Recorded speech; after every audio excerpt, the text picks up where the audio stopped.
Hey, it's Brad from thenextweb.com, and we're going to take a look at BlinkSpot this morning, which just hit the App Store a couple hours ago. And so when we fire it up here, the first thing you'll notice is that it flips you and wants to be viewed in a landscape mode. And so your headlines for BlinkSpot come through in this kind of cool little movie. Shows you what the interesting stories are of the morning. Just kind of gives a little synopsis.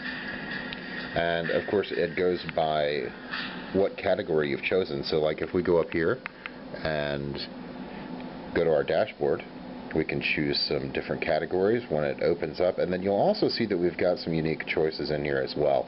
It's a social sharing platform as well as just being a news platform.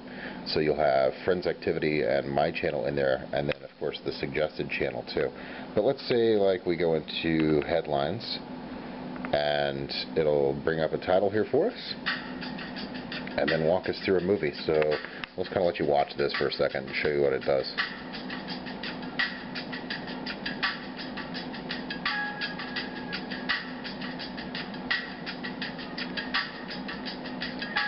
Now at any time we could go through and click on one of these guys, and let's say that we wanted to read this story. It'll bring it up and give us the whole story. It's a really, really pretty application, and that's kind of why we're doing the video on it, because text just kind of doesn't do it justice.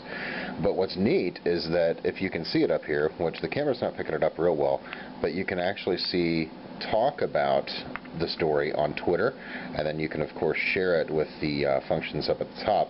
But then if you have friends who are also interested in the story, now I don't have an account set up for this yet, but if you did and you had friends, you could also discuss it with your friends as well. So then going back, you can either go back to the dashboard and go into your settings here, or we can go back and continue to play through the slideshow and see what else is in the headlines for this morning.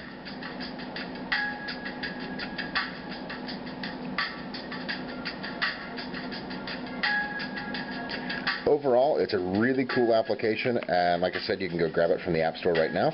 For the full review, you can check it out on thenextweb.com/apps. Thanks for coming by. It's Brad from The Next Web.